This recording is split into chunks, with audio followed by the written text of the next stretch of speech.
we need to think about, if this was part of a series, if this was part of a series of shorts that was going on TV, for example, you think about all of our other shorts. Okay, they've all had a real original hook about them. You think, and look at someone who's a performing artist like Pep. Have you seen the Pep shorts from a couple of years ago? Okay, the reason that Pep is hilarious and incredibly engaging, but he has invented an art form that he calls cacartology, where he is interacting with pieces of paper live. So there's a completely, as well as his own delivery and style, he's got something that's like that people have gone, I've never heard of that performing art before. And there was no social angle to that in any way whatsoever, on the surface anyway. It was completely culturally focused, but it was something that was striking and original in terms of concept as well as content. So we need to dig for that if we were going to pursue this, and we need to dig for a social angle as well, if there is one there. So I think, there were two questions there, one from Eliza and one from Bessie. One to do with the kind of financial side of things, his struggles, his challenges, his conflict, and the other was about how is he distinct? What makes him different from other mimes? I think we could only start to consider him if we had that. So that's one. The next one, who was the next potential character you guys had? You guys again? I don't know anymore if it's potential. I went to Sufi Center. I'm very much into mysticism myself. And so I met this Wadud who has converted, who has found Sufism when, some time ago. He's Catalan and he told his backstory. Can you tell me a bit about what Sufism is? It's a branch of Islam. It's a very old, also Hindu effect influence. It has big influences in the East, from the Eastern religions and beliefs and maybe you have heard of Rumi, the poet. Well, anyway, it's a very popularized poet, philosopher who's kind of standing for, as a symbol for the religion. But the point being that he is not going to be here, but he gave 3 contacts. I know it's secondary, but Okay. I might try to find. There's one guy who's a clown and who has then found the Sufism just in his years, a Spanish guy, and I would really try to meet him anyway. Okay, so we've got interesting. So we've got this. We've got someone who is a clown, but that is found. Is it? You're saying it's a branch of Islam, or it has been influenced by Islam? That's what I'm. It's a branch of Islam. Okay, yeah. so it's a spiritual. It's a spiritual aspect of his life rather than because I understood that there was a performance aspect to it, or was that? Yeah, I went actually therefore to, most people might know Dervish, or Dervish, this dance ritual where you can whirl around.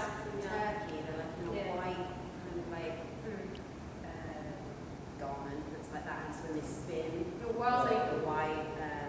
Okay. You can whirl for days. Well, they've been invited to do the world dance, which is actually not for performing, but they're doing it the 23rd year in a festival also.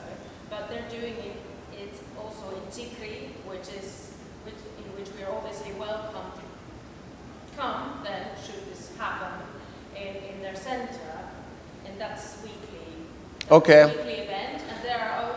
And they're in costume, these white garments, when they're in their center. So, but I haven't been in the session though. But at least those people were in costumes we met yesterday, those 2 men. Okay.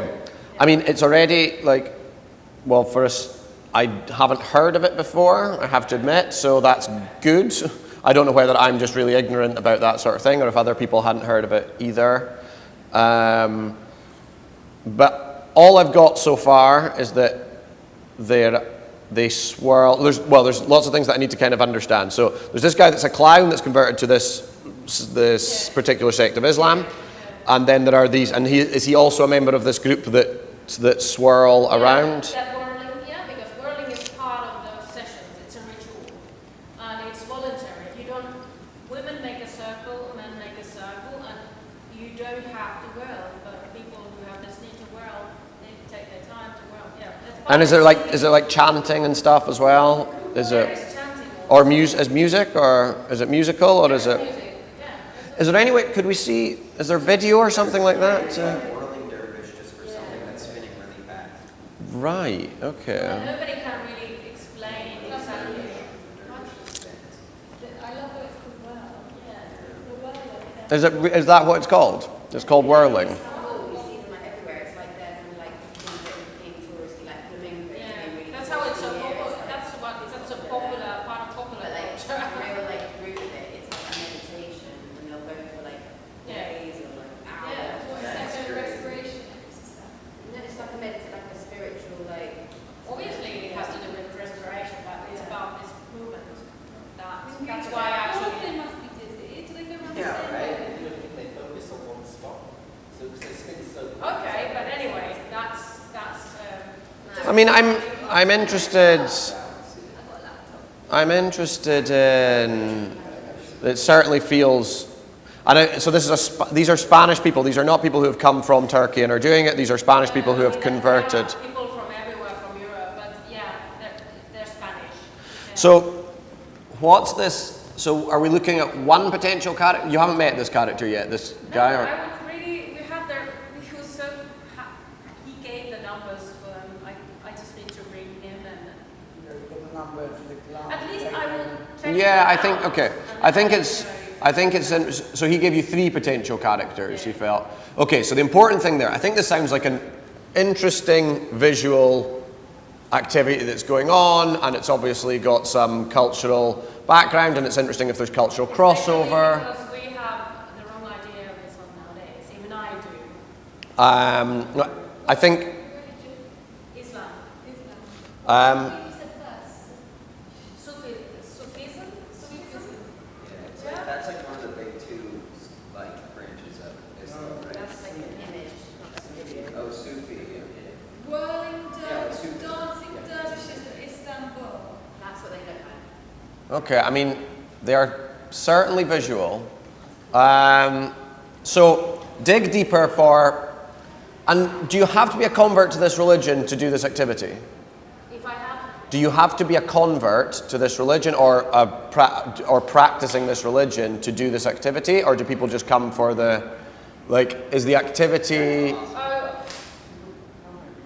well, yeah, that's terrible. I didn't actually clarify that. That's okay. No, but you can. But you're having these meetings. I can call them and I can check Okay. the internet.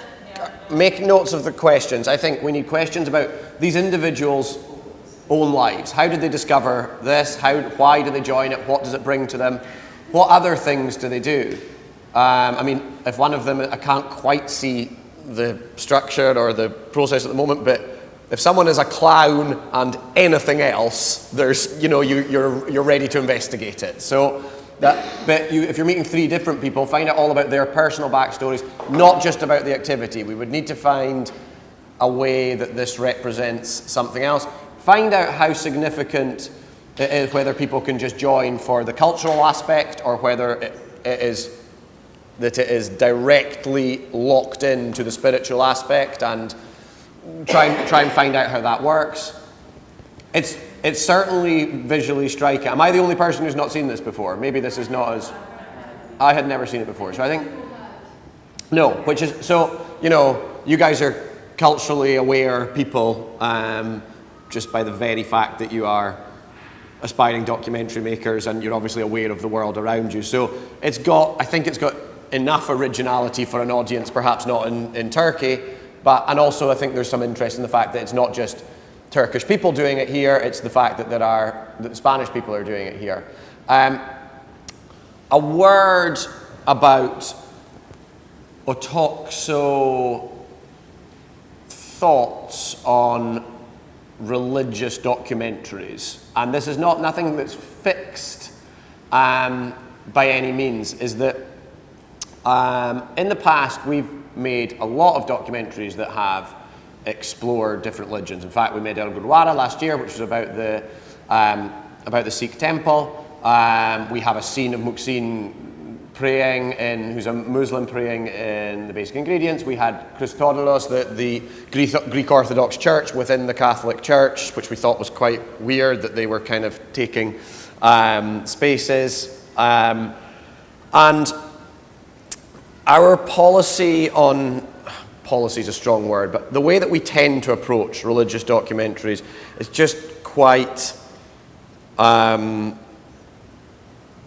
non-judgmental. Sounds a little bit smug, but with the sort of small n and j, in the fact that we're definitely curious about them in the way that we're curious about all cultural and social aspects of life. I don't think we would be making a documentary where we would say, here's how you can understand Islam better. We're not the sort of company that would try and necessarily try to change people's mind about a religion or anything like that, but we're often interested in exploring it. So I think that that's something that you've got to be aware of and that you've got to be considering. If we're making a documentary that's connected to a certain religion, you have to think about, I think we would, obviously because we're social commentators and we're documentarians, we're interested in spirituality and how it affects people's lives. But we're conscious that we don't necessarily try and champion anything, but at the same time, we're not trying to expose anything. So there's a kind of cultural balance and sensitivity thing there that we would need to consider. However, explore that aspect as well. I think that it's something, find out about how central the religion is to it. It's interesting about people converting to a different religion. But equally, I think you're entering dangerous territory if a potential character wants to tell you all the reasons why they converted to this religion and why this religion is the best. That's not you know what I mean? That you've just got to be and there will be the thing that made us really convinced to make the Sikh documentary, the one about the Gurdwara, was the fact that we had those trepidations before we went in, but that a Sikh will never try to convert a person from another religion. And so we were like, okay, we can really get down with this. They'll welcome you in, and they will say, the word Sikh means student, and they say that we are always learning, and we hope to learn from other religions, and that anybody can come and eat with us at any time. And we're like, okay, this is a sort of documentary that we can get. Okay, so any other new potential characters thrown in the bag? Yep. So last night, I didn't get very long with him because he was busy, but this stop, I just went. It's like a shop where they sell furniture that's made from like recycled materials. But the guys who make the furniture have like mental disabilities or problems. Okay. What sort of obviously mental illness is a sensitive subject, and are we talking about mental illness, as in things like schizophrenia or bipolar disorders, or are we talking about mental disabilities? I'm not like definitively sure. Okay, but always good to be honest in that situation. I want to really discuss like the guys individually, like a lot of their backstory. We really get time to get into it. Their website says in English like intellectual disability. Okay. Which to me would sound more. No, that I think yeah. Yeah. So we're talking disabilities rather than illness. Okay. So that's the way they phrase it. So you're saying that there's like 3 guys there that work, and they work every day, 9 to 2. Quick question, sorry, just for the last one, and that comes onto this one as well. All men that you were going to be interviewing, these 3 contacts, or were there some women as well? Of the contacts. No, but of the 3 contacts, you were given 3 contacts. Just men.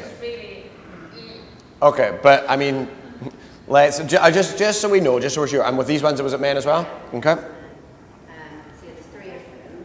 One of which is the brother of the founder. So I thought maybe that could be Oh, yeah. how he set it up. His brother, and it's hard to kind of get it out.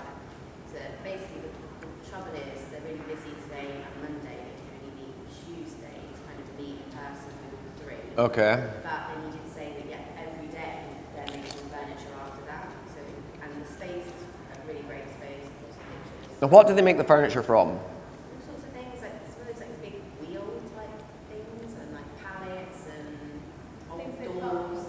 No, so some of it is donated. Some of it they Upcycling is dead, man. They have to buy pallets now. Anyway, move on. I'm an upcycler. I feel angry about this. They'll go to like a house clearance and buy like the old doors or things like that. Okay, that's interesting. Yeah. Okay, so the big things would be that you're asking about, are they going to any house clearances, or, you know, looking for process, looking for action? I don't do that quite frequently, but well, I don't know if the guys that make the furniture go along to that, or whether that's No, but if they're part of the same process, that's... Okay, questions about this one? Or is there any, do you need to fill us in any more, Samantha, or is that where... No, so I kind of I left it saying that I'd check with you whether Tuesday would be okay, whether it was too late. Ah, it's getting there. They also apparently do quite a lot of stuff in the neighbourhood. He was saying they're on, he didn't really go into it, but he said they're part of some like study about like the social impact. He said he'd send it to us.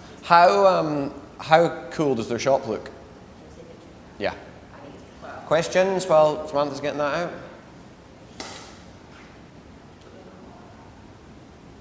Practical and creative, go. Do you think that they would be making like something that you can use as part of the film as extra special? Good question. Well, they do like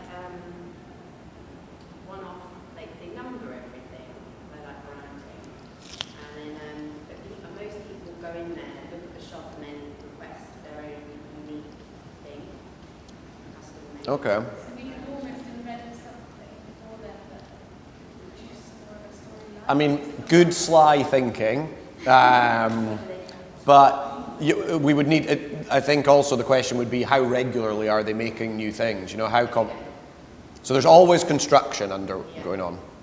And the guys that work there 5 days a week? Yeah, so but only between 9 and 2, That's fine.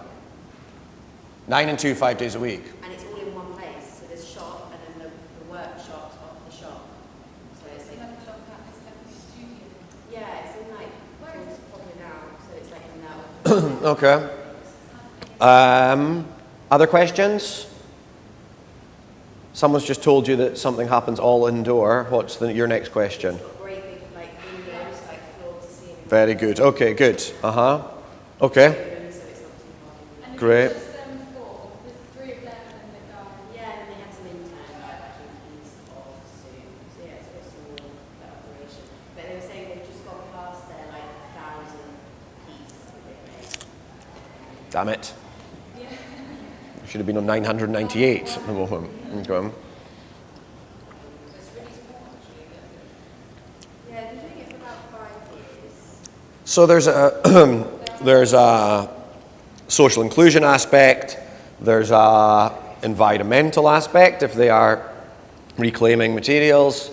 Not obviously the most hard-hitting story of all time, but there's an interesting combination of things that are happening here. And well, I'll wait and see the photos. I'll put it in the WhatsApp group so that everyone can. Okay, great. And did he say they'd be happy, sorry, in front of the camera? Yeah, he said he seemed to think they would be.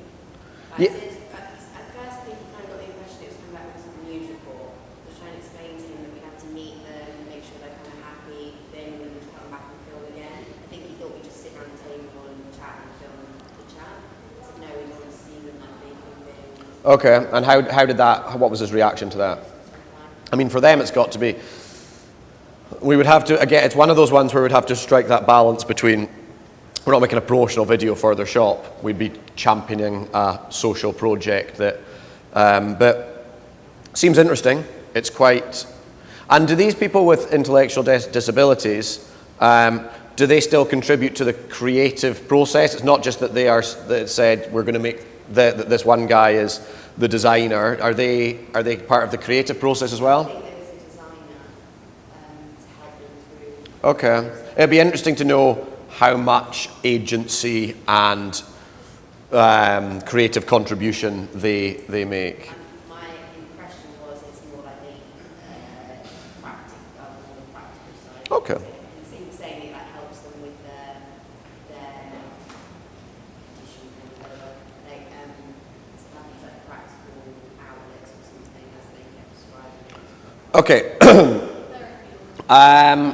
it's therapeutic then, and it's all quite like a rustic style, which I'm saying like it's easier for them to manage and stuff like that, rather than you getting it That's why I like upcycling, because you don't have to make things look good. I just don't have the patience to make things actually look nice. Like, that's meant to be rustic.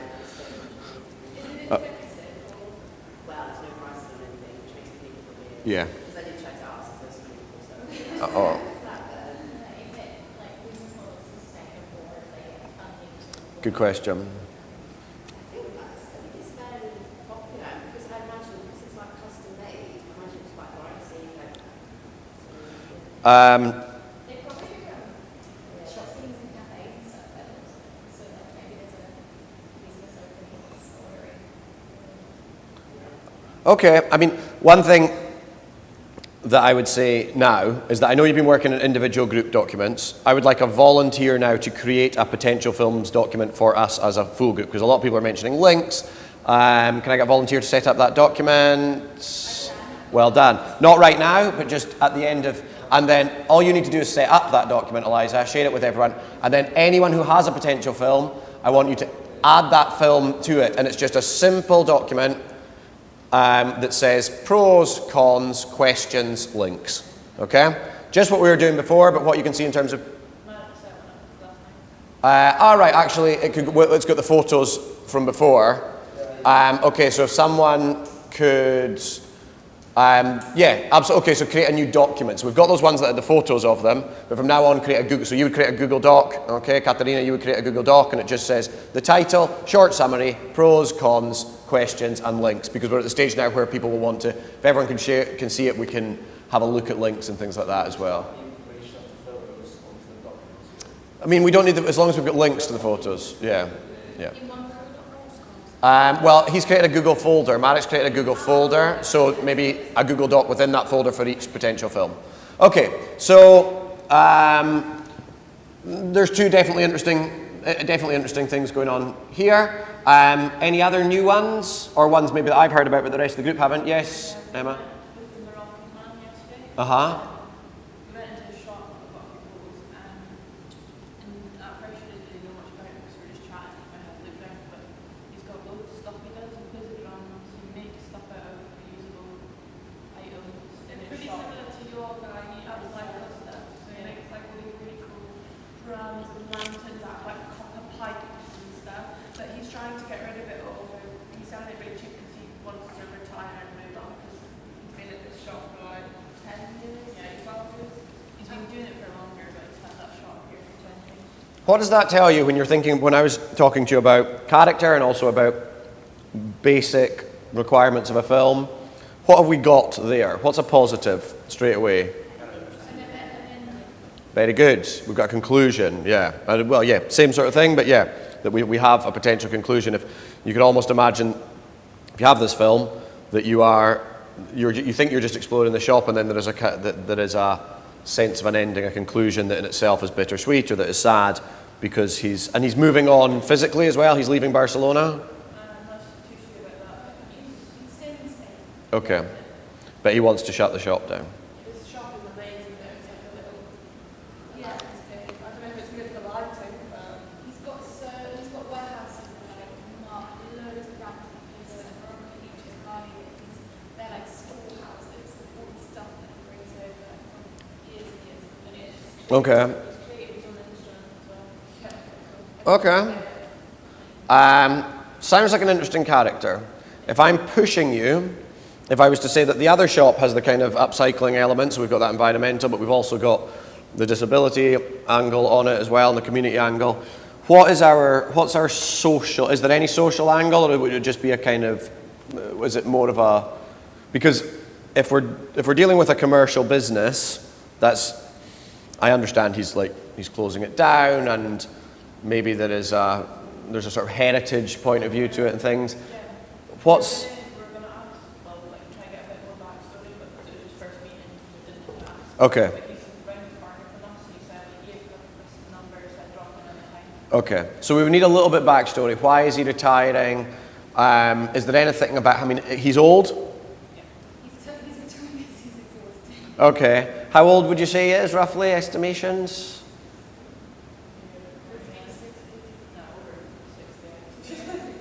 Okay, but we're not necessarily moving into third age. But okay, we need dig deeper. What's his? We need a personal story here. That I like inventing your own instruments and the fact that you're retiring. That's all going to come to an end.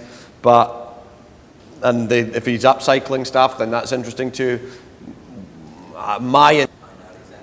Okay. Do we know if does he understand that we would need them, like that it was the guys that was disabled that we were interested in, or?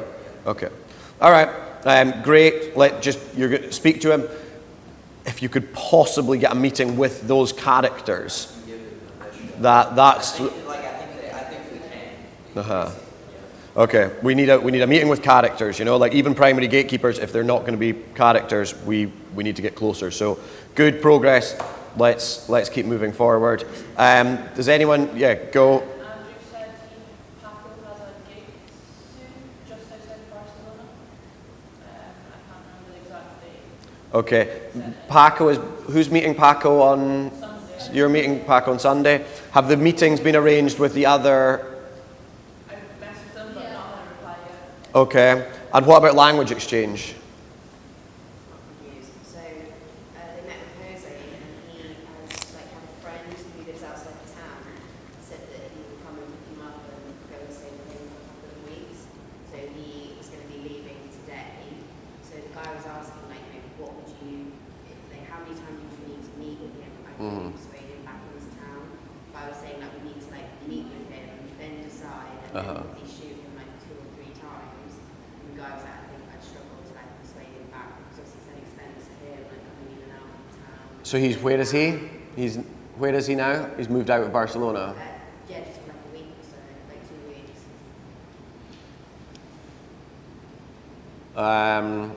And does he have a mobile? Yeah. Week or 2 weeks. For us, that's a huge difference.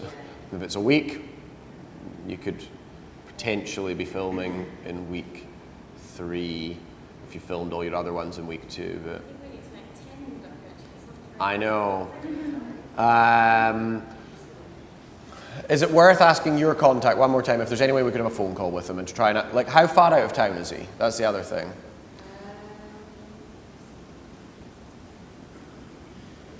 Yes, a couple of weeks. Yeah, to speak with him on the phone, I could ask him for his number. Yeah, maybe it's not. If he's not going to be doing his language exchanges for a couple of weeks. It's not that Cristal, I want to call her. Yeah. She would be going there to do her language exchanges. Or? So I asked about her, but it kind of got lost in that he was just trying to focus on composing because he was leaving town. And I was just saying that we would need him back for a fair old while. And he said, I don't think I'll be able to persuade him to come back. And he also said that the group that he was staying with in the park, them are now going to be heading north. Okay. It sounds like that one is it's an unfortunate miss. It's good that he has somewhere to stay. That's very, very true. We must never lose sight of these things. That was it. I felt bad because he was just saying, no, we'll ask him to come back. I was like, well, that's going to be money he doesn't have. That's a shame though. Okay. Next one. Next. Any others? Yes, Eliza. Mine's more a bit of advice, I guess. For this, I'm going to try and meet up with the transgender photographer again. Okay. And her friend. Okay. But what kind of things do you suggest I not propose, but ask to get more depth into her story about which way what angles we want to go about it? She's a photographer who's done a huge project in Barcelona on transgenders, and he's a really good friend of hers who's done a big project in India on transgenders. And they work kind of together, and they're both. She's actually just had a boob reduction, so I feel like she has a lot of more personal story as well to this whole idea of do you guys see what I mean? Yeah. And is it worth me going on, or what do people think? Was it the photographer who doesn't want to be? No, she's happy for it to be about her. She was just surprised. But maybe she wants to ask me. Okay. Yeah, she probably wouldn't. She did She mention mentioned it, it, but I but don't know if she she wanted doesn't to talk about it. But equally, I think if you've moved on a step in the fact that she is willing to be part of the story. But she's not. She's her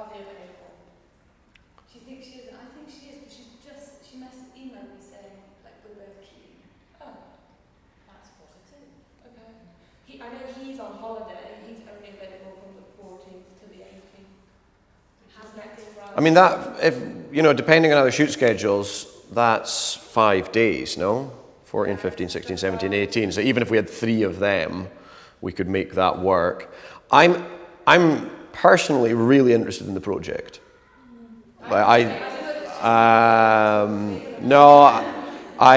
And what are, I mean, let's look at some of our photos, shall we? I mean, will I try and get them, do you have a website or anything for it, or? Paola de Grinet.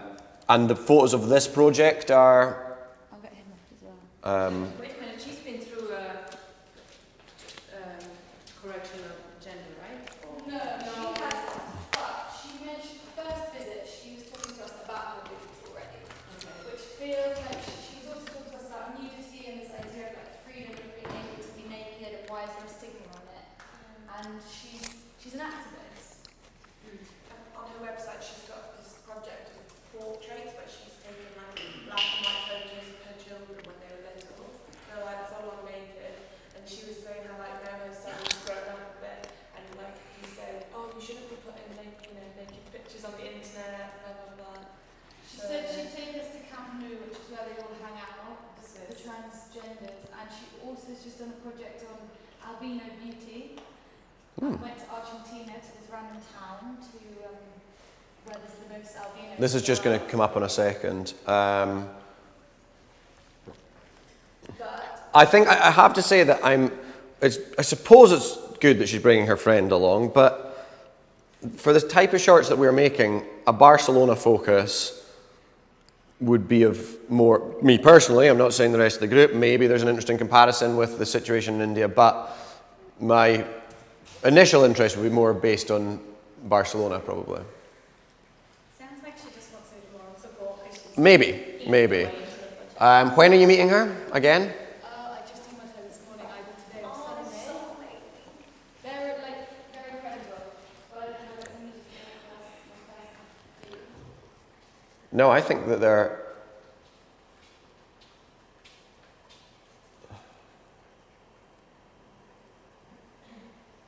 And then I think they're wonder interesting. Maybe we don't have enough time to go and make relationships with the people in the brothels before. Maybe not, but In which case it could be more a documentary about her and her approach to the whole. this is what I think I can see us having the ability, because, you know, yeah, it would be fantastic to connect with the subjects as well, but when we talk about our limited time of production, that even if we could make a film that was talking about her experience and her interpretations and her understandings of the photos, I think that that's something that could be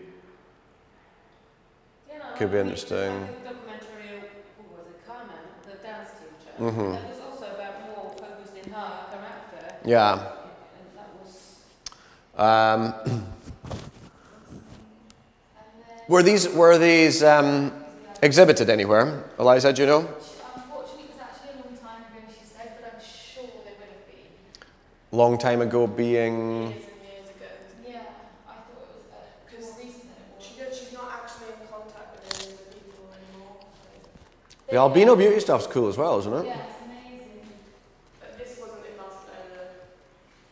But she's based in Barcelona. Yeah, in Raval. I feel like she's got loads to her. I think more the question is when we next go see her, I need to know how I'm going to approach When would you propose to meet her? Could she meet? today or Sunday. I said. If it's today, I have one meeting at 3, is that right, with the Sardanas? Apart from 3 o'clock, I could come to the meeting if you wanted. Okay. Like maybe if it was at 5? Where is she's in Raval? She's in Rabat. If she could meet today at 5, I could come to the meeting with you. Okay, I'll propose. Um, She's a very interesting woman. it's interesting. I mean, I think that the second series is really engaging as well. And then there's loads of stuff. What was his surname? Alessandro. Vincent. Oh yeah, Vincent. Is there a picture of her? On his website there is. So he's done pictures of her. That's her son, or what did you say? This is the partner in crime, I guess we could call him. And there's pictures. Are they a couple? No, Okay. they've both got families. This is her. You can't really see her face. Okay, these are more just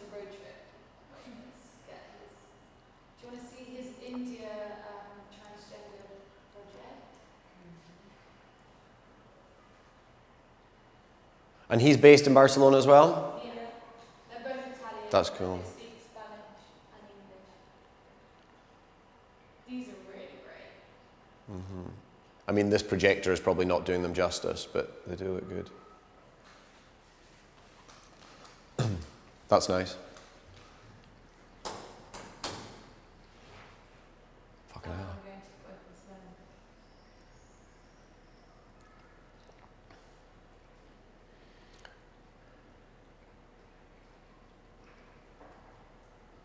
That's really good as well.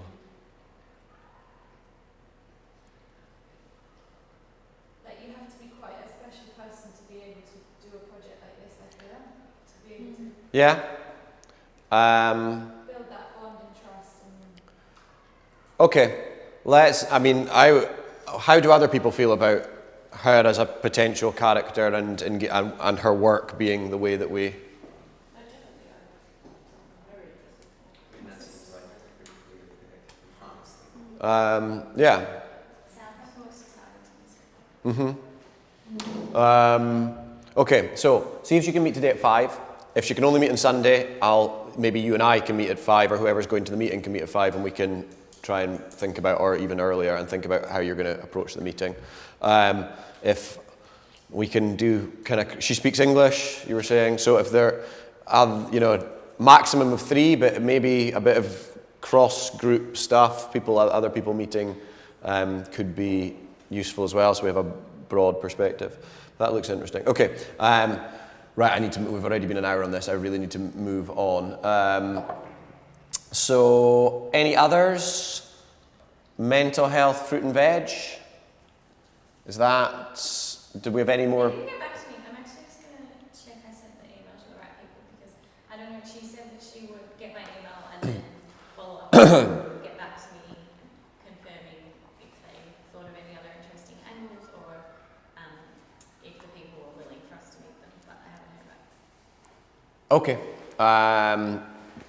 Well, yeah, I suppose you spoke to her yesterday lunchtime, was it? It's kind of, our urgency levels are different from other people's. In a way, maybe if he's an egomaniac, that's quite a good thing because he's just trying to talk about all the things that he does. And actually, when you meet them individually, they're doing lots of stuff themselves, and we can make a film about them. That's what I hope. So I think it's really good that you guys are meeting them individually. By the end of the weekend, we'll have met all 4. Is that right? Including, it's nice that there's a graduate. Andrew, for all his flaws, he has said that he will make sure that we've got filming opportunities that represent them. I think he does do a lot of work. Definitely. He works really hard, but he's also just not. I found him difficult as well because he was telling us the film that we need to make, and that's always a dangerous sign with someone. However, I don't want to. My feeling was that I should try and take myself out of it. You can't always have a brilliant personal relationship with people if there's something good happening behind there, and especially if they're the gatekeeper rather than the real characters. And I recommended that Tom meet with him, but he can't meet until Tuesday now. He's going to Zaragoza. So let's see how the meetings with the individuals go, and we'll take it from there. Okay, I think we should probably move on to the tutorial element. Yes. One more question because I'm quite confused. Because I had this one contact more through a friend, and this is Emilio Bravo, who is giving dance classes weekly to integrated dance for physically, how do you say, Disabled people, yeah. Yeah, and it's actually today. So I'm just wondering if he just said welcome to join. If it's today. Yeah, it's today. Actually, I would have to leave. It's in the same house. So of course, as to visual, I'm not thinking about that it would be here, but I could meet those people and have a. I think it's. With the participants. Yeah, it's worth it, and find out, and find out any unique stories. I think if it's here in the convent. What time is it? Well, I would have to be there. Well, after 12, but it's somewhere in this building. Okay. You have it's going to be filmed. You would just have to watch the second half of the session on the clip if you go at 12. Okay. I would say probably yeah. I mean, if it could be. Good to go, that's what I'm Well, I'm just wondering if it runs from 12, maybe you could still go at 1 if it's at the end of the class. Already, It's- but he said that it's better that I come maybe in the end of the session. At 12. After 12, quarter past 12. Okay. All right. Let's see where we're at. You'll probably be on break. Hey, you might be able to just go during your break and still catch a bit of the class as well. Okay, cool. Let's move on. Yesterday, we were talking about how we can write a documentary. How is it possible to write a documentary before it's happened? We're edging, as you can see, we're edging very close to a number of potential subject matters now. So now we have to move on. We understand how we can do it. Now we have to think about what we do in order to do it and what the elements are of the treatment. Because it's one thing understanding the right questions, the things that you have to learn in order to be able to put a treatment together. It's another thing actually putting that treatment together that works as a coherent film, that works as a film that you can understand, that works as a film that is engaging for your audience. So that's what we're going to be looking at today. So to start with, we're going to look at what we call the skeleton. Because a treatment is put together in 2 parts.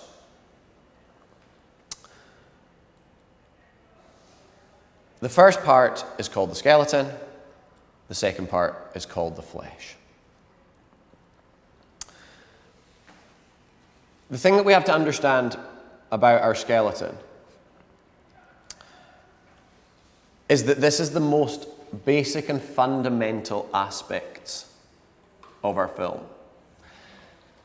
We want a skeleton to be functional, and we want it to be as short as possible. It is not including every detail that you love on a subject, every moment that you think is important, every single aspect. It's the most fundamental aspects of the film that you need to write first. The skeleton is short, linear, informative, and it's often slightly boring. It is, however, a vital first step in the writing process. Because it provides us with our first shoot objectives, it creates clarity, and without it, we have the danger of getting lost in details and not focusing on the essence of our film. So, from there, you have to look at the elements that a skeleton contains. The first being the hook. This is quite simple. All that we've been talking about over the last few days when we've been talking about originality, within the context of a film, you would call that your hook. What is drawing your audience in? What is making your audience choose this film and be inquisitive and engaged by this film rather than any other? What makes this special and different? It's the reason why this subject matter was selected over others with similar topics and similar themes. So looking at our potential subject matter at the moment, who can give me an example of a potential film and the hook behind that film? Sean? Man sailing and teaching people with disabilities. Right, okay, so it's there, your hook is a combination. So that you're seeing a sport that you don't necessarily associate with disability, and then the disability itself. Yep, absolutely. Any others? We've got a lot of potential films there. What would be the hook of these films, of any one of our potential films? What's the Let's Stop? Mm-hmm. The idea of the handicapped making incredible things. Right, yeah, absolutely. Okay, so there you've got the fact that they are, I think the hook is probably the fact that you have disabled people combined with an environmental aspect and combined with creativity. I think that, yeah, again, that's what makes that one special. That's what makes that one original, definitely. Any others that spring to mind?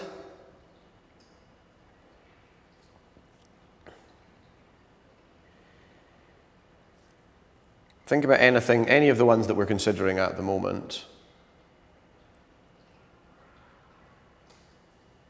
Wow, it's been a long week. A lot of them, it's like, you can go for the same sort of event again, done in similar films. It doesn't have to be original as such, it can be like very similar, it's just that you're relaying the messages, perhaps not heard on a bigger scale, and you're trying to promote it to a bigger, wider audience, you know. So you can kind of do the same thing to more people. I think you would always, you would never, I don't think you would ever want to start a film by saying, well, we've seen this before, but I want to get it to a bigger... Is that you present it to an audience that has...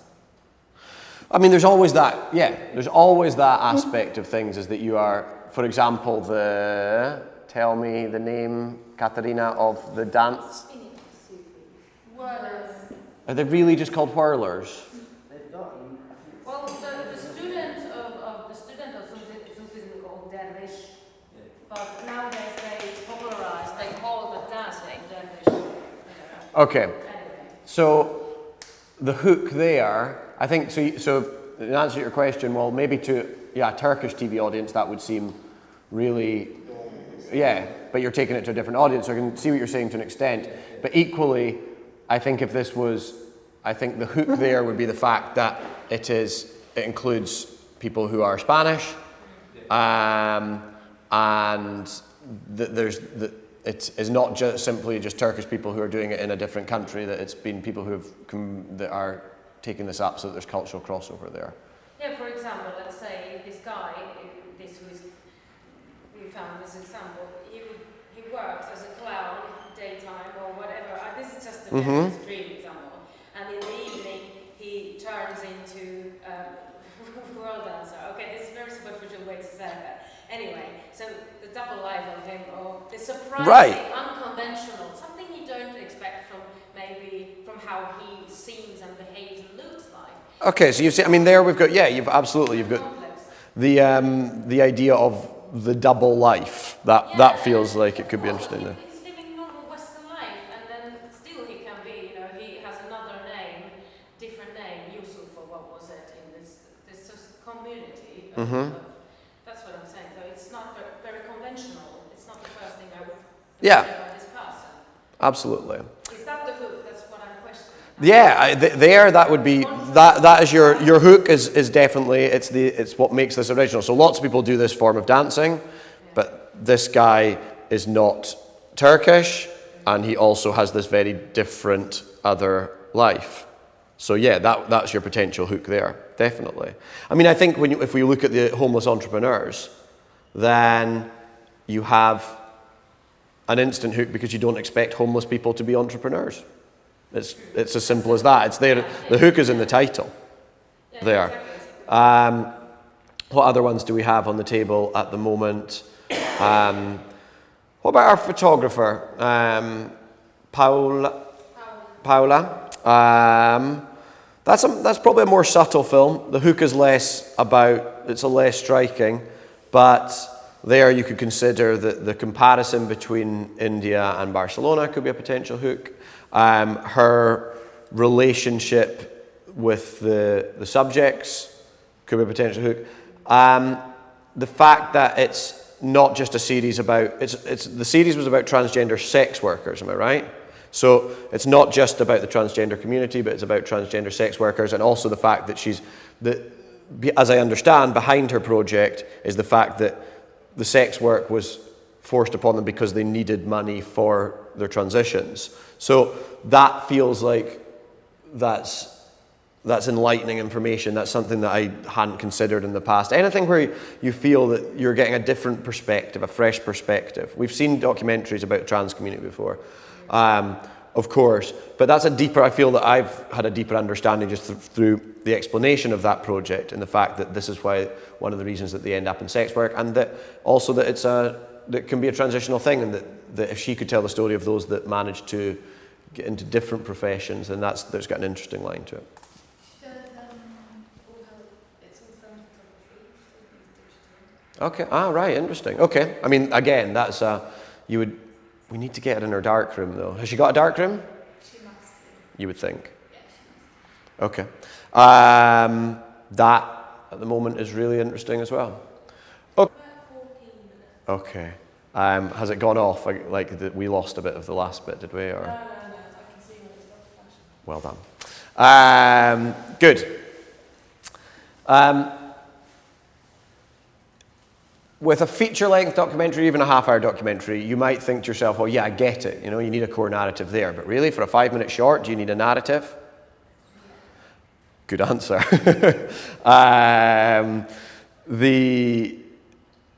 But what I would say is that if you identify any short, you'll recognize some form of process, some form of change, some steps being taken from one place to another. You never end up in the same place at the start as you do at the end. Anyone think of an example of a short that they've seen recently that felt, even if it felt quite portrait style? Try and identify a narrative within it. Tell me about some short films that you might have seen. Have you guys been watching Short of the Week? Anything that you've seen in there? Or even, I'll let you off if it's just a Toxo TV. If you've been watching the shorts on there. Tell me about a short that you guys have seen. The bee. Okay, so we've got Carlos. What's Carlos's? Even though that's just a 5-minute film, what's the narrative of that film? Making and selling honey. Yeah. Well, So it doesn't have to be, he's got a challenge and he's got a conflict because he needs to get the honey from the hives, he needs to go through the process, he needs to jar it, and then he needs to exchange it. Yeah? Any others? Even in the rope. Okay. Okay, now that's an interesting one, the Roper, because if you think about Kendrick, that is very portrait-style documentary, isn't it? Yeah. So where's our narrative there? The narrative is him, isn't it? It's his day-to-day life. It's the training and the So what- competition side of it. Okay, And the so context to it. yeah, what you see is that you open up the world of rodeo. At the start, it's just him with the wooden calf, so you don't even see the calf being involved in it. Then he's on his horse. Then he's there on his horse and he is roping the calf. Then you take him on the road. Then he actually goes to a competition. And then at the end, he outlines his dream competition in the place that he really wants to go to. So you actually see that there is a progression, both visually in terms of his story. So it doesn't need to be something that is necessarily tension-filled or filled with dramatic twists, but it needs to be a process and there needs to be progress. So a core narrative consists of a film's key conflict or challenge, progress and setbacks in addressing this conflict or challenge, and then the resolution of this conflict or challenge to varying degrees of success. You know, when you look at Kendrick, he has been through a competition and he's given his backstory about how he has become more and more successful, and we see representations of this. But really, he hasn't got to Vegas yet. So it doesn't have to be that it's the completed story. There can be varying degrees of success. Also, when we talk about a conflict or challenge, important to emphasize that it doesn't have to be groundbreaking. Narrative can sometimes, for shorts, be the secondary feature, and for medium length, and even for feature length as well. That the narrative can sometimes can run underneath the hook that can dominate the film. If you go back to Carlos, the challenge was to make honey. That is not, you're not going to make a film just about that, and that's not going to dominate the film. But it allows our audience to be taken through a process to understand the life of someone who's trying to live without money. Out of interest, how was he found? A gatekeeper who wrote for BCMS, who was really into permaculture and who knew him. Even, you look at DFA Records, the short that we all watched together the other day. What was the challenge there? Well, it was to set up an indie record label. That, you were taken from the past, and that was your starting point, is the fact that they were, and probably James Murphy on a personal level, someone who thought his ship had already sailed, who was already in his mid-30s and was doing small-scale stuff, and he was set up with this challenge of producing this label and his own music, and which you then follow unfolding. But really, it doesn't have to be life-changing, the narrative of a short. What it needs to do is to allow the audience to go on a journey that lets them explore the hook in more detail. Okay? Now, the hook, as you already identified, well, that's the reason that we're finding the films. Okay? If you're looking for originality, if you found originality, you've essentially found the hook of your film. And that's why in a lot of these meetings, we're challenging each other and saying, well, why is it original? Why is it special? Why is this different? And if we can do that, we can find a hook. The core narrative, however, it can be a little bit more difficult to identify from time to time. But there are a number of ways to do it. Sometimes it's blatantly obvious, your core narrative. If we look at a film like The Basic Ingredients that we met, well, there's a 3-month program where people who are illegal immigrants start with no knowledge of working in a kitchen. At the end of 3 months, they have to pass an exam to be chefs. Done. There's not really any doubt about what the narrative is going to be there. Now, of course, all the thematic stuff, all the personal stuff, all the character development, all of that is then woven around that narrative. And the narrative is still a device to understand these people and understand their struggle. But the core narrative is clear. However, in a number of interesting situations that you find, there could be a lot of things that are happening simultaneously. Things happening at the same time. And you're like, well, what is my core narrative here? There's lots of things going on. How do I know what's going to be the through line of my film, the spine of my film? In order to identify it, you just go through a process. Okay? It's not that you have to magically spot it. It's about a process of critical analysis and creative consideration.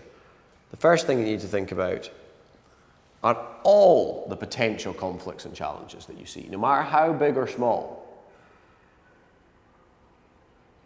Anything that you see going on that's of any way a challenge needs to be considered. Because what you might find is that there isn't one big challenge, but a number of little ones. When we made El Gurdwara, about the Sikh temple, we thought it was a fascinating place, and we learned a huge amount about it. You should all go, by the way. They have lovely food and everyone is welcome, as long as you don't take a bag, and it's just really nice. You should, it's really good. It's the Sikh temple in Raval. It's in Unkai Hospital, and they give, anyone who enters is completely free to stay for as little or as long as they want, and they are given delicious vegetarian food, and you just eat and hang out there. It's really good, and they've got no interest in, as I say, in trying to convert anyone. It's a really worthwhile experience going along. But anyway, what we saw was, and it's right in the centre of town as well, what we recognised was this fascinating place.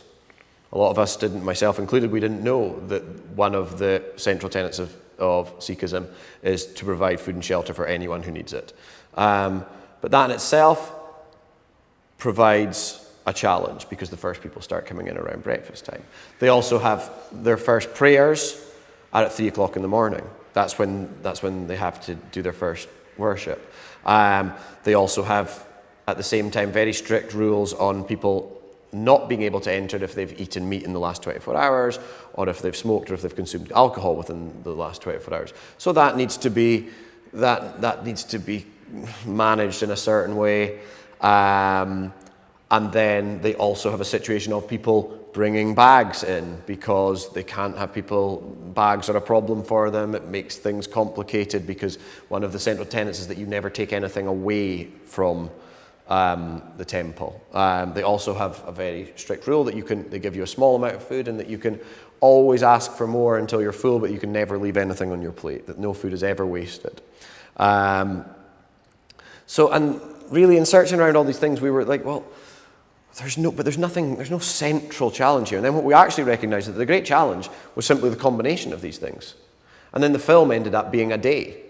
Obviously, we shot it over a series of months, but what we created was a day where you had to get up at 3 o'clock in the morning, where you had to prepare food for, I think they have about 300 to 400 people coming in every day, where and the accessing that food comes from donations and from finding it in different places. They have to then go and buy that food. They have to cook it. They have to make sure that they are spiritually fulfilled, that they are doing the right aspects of worship, that people who are in there are respecting others, that people don't bring bags in, that no one comes in drunk because it's a complicated neighborhood where people who need food are often people who have got alcohol problems. And what we recognize is that the challenge was just getting through the day to day. And that became our central narrative. So the first thing you have to do is look at all the conflicts and see if they weave together. Or if not, identify the ones that are most likely to evolve, change, and develop during production. And then finally, identify which are most relevant to the essence of your film. Now, when I talk about challenges that are going to develop during production, that could be through someone telling a backstory, because their backstory is going to be illustrated to us and communicated to us during production. So it's not simply things that are happening now, although if you're making a doc that's based on actuality, then you need to think about the things that are happening now. With Carlos, we needed to find time to be with him while he was going to the hives, while he was harvesting the honey, and while he was jarring the honey, all of these things. But equally, if you look at something like Too Old to Be New, Too New to Be Classic, then the growth of the production company and the simultaneous success of LCD Soundsystem, and the way that actually, while that was a success for the label, it was bittersweet and sad because it meant that James and John's relationship became slightly estranged. That was evolving and developing through production in terms of the story that these people were recounting to them. So it can be in your research meetings that you're hearing about backstory. For example, if we were looking at Paula, I forget her second name, then the case that these will be literal representations of the themes behind our film. Sometimes it's metaphoric, sometimes it's symbolic. So you need to think about, well, which of these potential challenges of all these things that are going on represent the thematic values of our film best? And then finally, you're looking at all your potential conflicts and challenges, and you're looking at the ones that give you the option of a conclusion to varying degrees of success. And in weighing all those things up, that's how you'll identify a core narrative. A conclusion could be as simple as the shutters going down on the fruit and veg stand at the end of the evening. You think, okay, well, yeah, we've done the day in a life of a shop, we need to be able to close that shop. It could be very challenging. With our homeless entrepreneurs, they do a piece of work, but what's our conclusion there? Do they get directly paid for it? Or does it go to the charity? If not, is them doing a piece of work our core narrative, or do we have to understand different aspects of their life? With the photographer, we'd have to say, well, where's the conclusion? Is the conclusion provided by the subjects of the photography? Is it provided by the person who took the photographs? You've got all sorts of different things that you have to weigh up. So it's not always simple to identify your core narrative. But by going through this process, you're going to recognize which one gives you that strongest spine to then build your film around. Sometimes it is the hook itself. With El Pez de la Manta, the narrative is them starting and then growing a trade union for an illegal activity. That's the hook, and it's also the narrative. But sometimes the narrative serves the hook. It's there to take our audience on a journey that allows them to explore all these different aspects of it. And in those situations, you're going to have a number of options of what your narrative is going to be and which best serves the essence of your film, which best gives you a conclusion, which best evolves during production.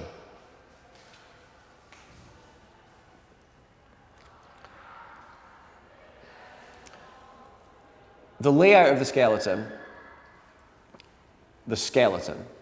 not your film, but the skeleton, is then very simple.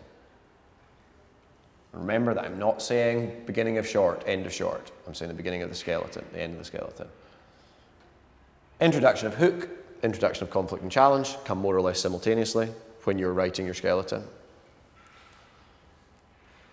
Development of hook, further evidence, information, details, and then development within your narrative, progress and or setbacks. And then you have your resolution of challenge. That is all that is behind the skeleton of a documentary. But that is not all that is behind the writing of a film. You write your skeleton, and as I said, all these slides back here, your skeleton should be short, linear, informative, and often slightly boring. The reason that you write your skeleton, however, is to make sure that you have all those core elements in place before you start adding the rich detail, before you start developing the texture and the nuance of the character, before you start messing with order, playing around with order to add different elements there as well. You need to lay out something that makes sense and communicates your basic points. One of the main flaws that I see in talented emerging filmmakers is that they make films that are full of golden details and have no structure whatsoever, and that people are not going to get to the end of because they've got no through line, nothing to take them through, no central message to hold on to, and no central narrative to follow in terms of process and evolution. They've got talent for spotting great moments, lovely interaction, evidence of the real core of a person, which is vitally important. It's real talent. It's something that you all have to spot and that we'll come on to. But if you can't structure that, or you can't hook that on to a solid structure, then your film is not going to be coherent and it's not going to sustain for an audience. So it's vital that in the first stage of our writing, we develop a skeleton. How am I doing for time? You want to tell me? Okay, fine, we've got time. But this comes to go to this after treatment. This is the start of the treatment. Yeah, that's what I'm saying. So we're kind of not going in very Chronological? order these parts. We have treatment part, here already, but it's not. No. Yesterday was how you get the information to write the treatment. Today is how you use that information to put the treatment together. Yeah. And the first stage of putting a treatment together is to write the skeleton. That's your first step. Yeah.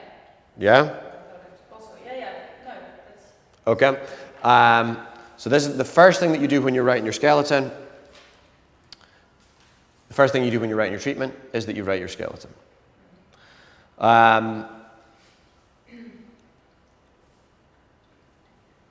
From there, you need to understand your flesh. Once you have your skeleton in place, then you have to add all of the stuff that's going to make your film connect with people. Not just on a thematic level, not just on a initial interest level, but on a personal level, on an emotional level. And that comes from your flesh very often. It can, of course, come from your core narrative. And it can, and it should, to an extent, come from your original hook. But equally, you need flesh in order to make your film whole. When you come out of a film, when you come out of a documentary that you really loved, it's unlikely that you're going to say, I mean, we do because we're documentary makers and you can't escape from it once you become that you analyse it on a certain level. But it's unlikely that most people are going to come out of a documentary and say, I really admire the skeletal structure that they applied to that film. I think that they really drove that core narrative in a coherent manner. No one's going to say that. You need to do it as a director, but you don't want people to necessarily notice that. You want that to just be an advice they take through. What you want them to say, and what people say if they've seen a great film, is, I loved that moment when. I felt really connected to that character because he seemed so, she was so. Descriptions of moments, of people, where we have a personal and human connection with a moment in time or a person experiencing an emotion. That's what makes documentaries stay with people. And that can't all be achieved through the skeleton. So you need to add flesh. And flesh has key elements. The first being depth, which is any moment which is non-essential to your basic plot, but that's eye-catching, moving, surprising, fascinating, funny, that helps the viewer engage more with the character or subject matter. It's as simple as that. You know, when people talk about depth, it's as if it's really mysterious. It's not. It's just moments where your audience is going to be brought closer to your character, or they're going to feel more engaged or shocked by your subject matter, or where they're going to laugh, or where they're going to think a little bit differently or feel a little bit differently. And yeah, it's not essential to getting you to the end of your core narrative. It might not be essential in illustrating your hook or illustrating your essence, but it makes people care about the film more because they care about the subject matter and the people more. So it's important not to ignore that, even within 5 minutes.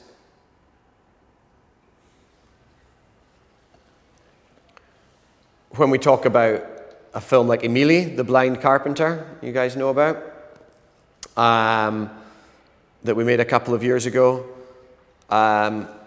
there's a moment there where Émilie says, people say I need a lot of patience, but I don't need a lot of patience to do this. It's something I love. It's a nice quote, and it's quite central to what we're doing, quite central. But also at the same time, he said, you need patience. A woman needs patience to put up with her husband, or a man needs patience to put up with his wife. Now that's not, in no way, central to what we were trying to say, and it didn't develop our hook about disability and creativity. It didn't drive our narrative of constructing the vases forward. But the way that he delivered it was just quite cynical, but at the same time quite endearing and quite funny. And that's the sort of stuff that you have to put in because it gets a chuckle from people and because it warms them to him. You know, it's the same, the moment with Carlos where he delivers this really strong quote about living without money, and it seems like he's being really authoritative on the subject. But he follows it in the next second by saying, that's not my quote, by the way, I read that from someone else.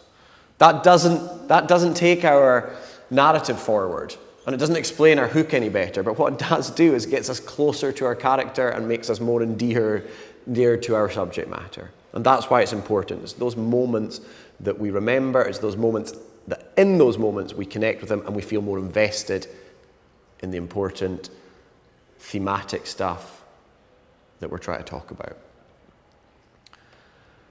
And beyond that as well, all the thematic stuff that we're trying to talk about, the reason that we're talking about these themes is because we care about these people. We care about people in this situation and similar situations. We want our audience to think more about people in these situations and similar situations. And by making a human connection with one of these people, then we hope that our audience can connect and think and consider more broadly.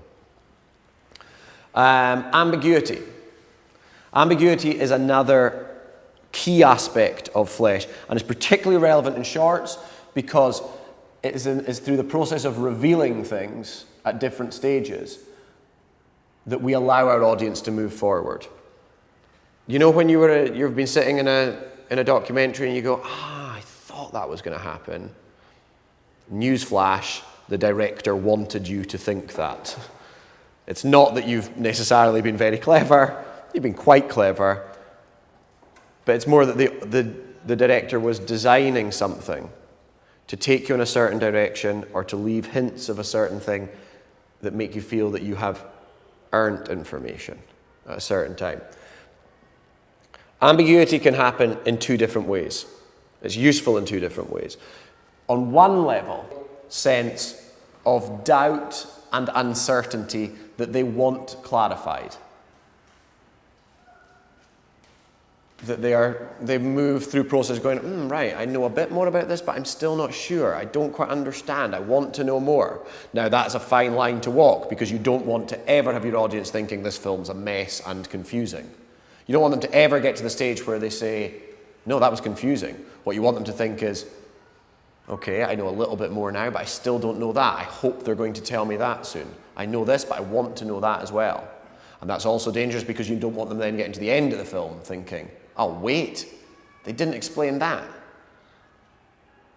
I had that experience with a critically acclaimed and very good overall film called A River Below. Have any of you guys seen A River Below? A River Below. It was at Sheffield this year, which is an environmental film about people who are killing Amazonian river dolphins. And there was one very high-profile TV environmentalist who had kind of stitched up a local community and because he wanted to stop the killing of the dolphins, but equally because they'd outlawed, through what he'd done, they'd outlawed fishing with of a certain fish that these dolphins were used as bait for if these dolphins were killed. But then there was a whole thing about how they'd banned the eating of these fish because there was zinc in the river and that humans were consuming the zinc. And there was this, and the whole way through you were being given more and more information. I thought it was really interesting, but I had this sustained question. I was like, so what are they doing to reduce levels of zinc in the river? And it was never answered towards the end. I found the end of that film really frustrating, even though lots of other things were revealed and they had a really good development and working of ambiguity. So you've got to be careful on two levels, that you never reach a point where the audience just thinks, nope, this is confusing. But then equally that they never get to the end of the film and still feel unsatisfied by what you've told them. It's fine to leave questions as long as you're saying, I don't know the answer to this question. I came out of that thinking, you should have explained the answer to that question to me. And that's problematic.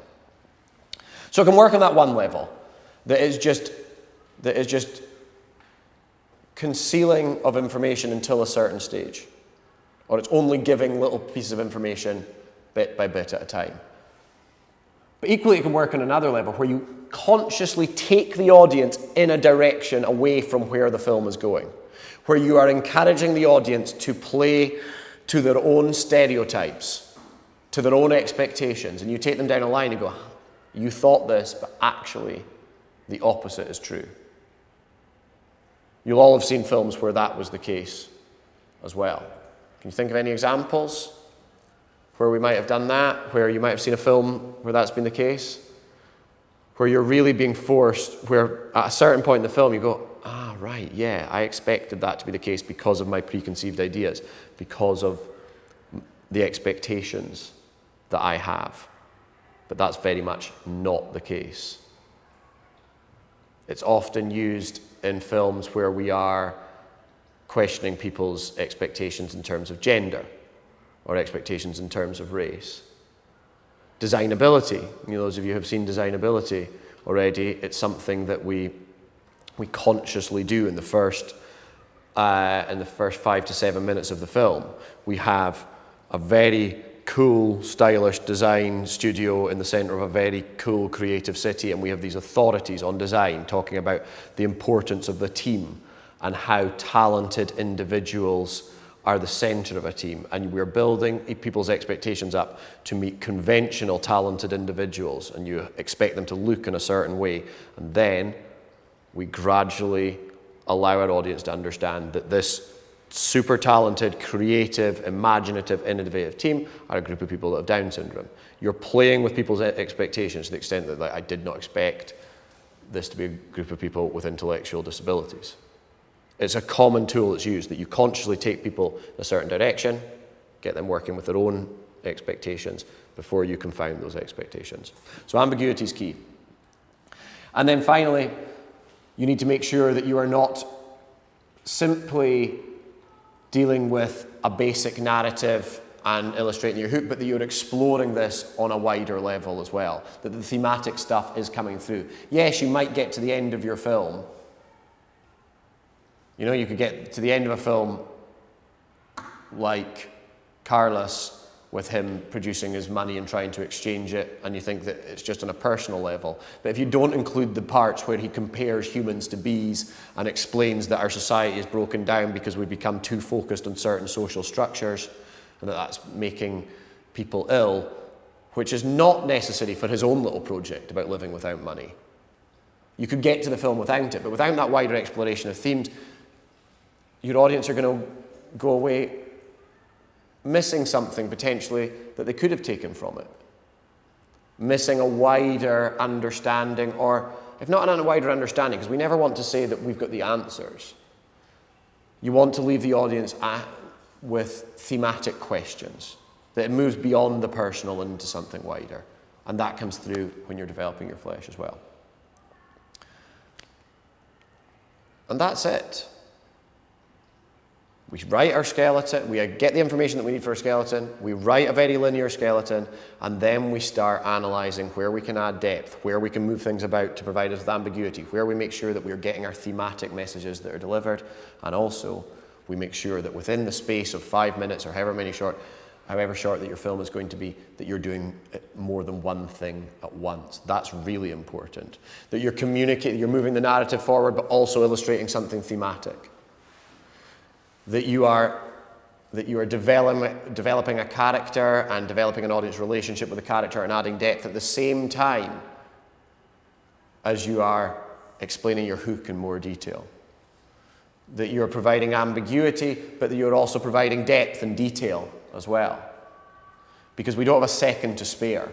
That's why we use headshot interviews so rarely in our films, because you could be doing so many more things at the same time. And that's when you recognize that you are really getting it as a director, particularly as a writing director, when you think, okay, well, if we do that, that could work. And if we do that, it could work. But if we do that, then it works for that, and that reason. That it's serving numerous purposes, both in terms of your skeleton and in terms of your flesh. So, that's the process in theory. The next time I see you, we're going to be putting it into practice. We're going to start test running some of our potential films. We're going to be writing skeletons for these films, more than the number of films that we're going to make, because remember that the writing process is also part of the research process. We're at least going to get to the skeleton phase to make sure that there's a film there to make. We might even talk about some flesh as well. That's going to be our next task. It's all going to be on you. The writing process becomes live at that stage. Okay. That's all from me for today. I'll share those slides with you. Tom, you can have a break. What's the time?